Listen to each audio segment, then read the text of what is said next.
Aku suka betul kasut Mizuno ni. Dua-dua ni made in Japan, dua-dua ni lawa. Ini ialah Mizuno Alpha 2 Japan dan ini ialah Mizuno Morelia DNA Japan. Dua-dua lawa. Cuma satu benda je aku kurang sikit pasal Mizuno ni ya.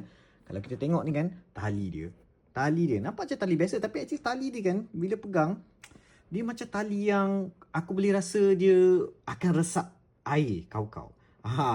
Kalau hujan main dalam air ke apa, dia akan meresap air kau-kau and akan rasa berat and banyak air lah dekat sini. So, solution dia, aku beli Mizuno Zero Glide punya laces. Yang kat sini aku beli warna hitam untuk Mizuno Alpha lah. Yang ni punya belum sampai lagi warna silver. So, menariknya pasal Zero Glide punya laces by Mizuno ni, dia ada a bit of macam getah texturing sikit lah untuk bagi dia grip dan tak senang tercabut tali ni.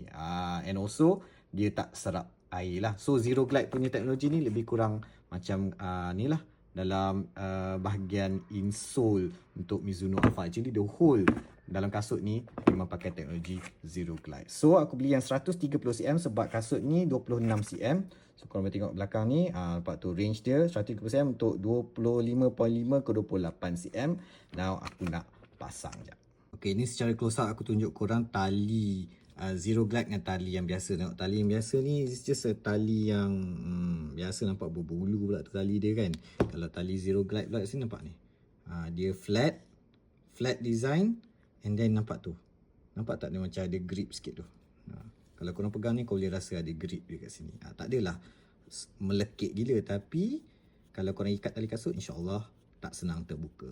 Okay, aku dah siap pasang Zero Glide dekat kasut belah kanan ni. And then yang ni original punya tali kat kasut belah kiri. Korang boleh nampak lah difference daripada segi rupa dan juga tekstur dia. Yang ni kalau pegang memang rasa grippy lah ni. Yang ni dia rasa macam licin-licin, bulat-bulat sikit dia punya tali ni kan. Berbulu pula tu kan, nampak? Berbulu betul. So, aku really suggest kalau korang beli kasut Mizuno and dapat tali yang macam ni kan, better korang beli tali Zero Glide ni. Tali Zero Glide ni memang berbaloi gila. Macam-macam warna ada, macam-macam size ada. Tengok kepada size kasut korang and then korang belilah ikut size yang direkomend. Kalau tak terbeli terlebih pendek susah pula, lebih panjang lagilah susah kan. So korang pandai-pandai lah tengok, okay? Alright, Mizuno Zero Glide.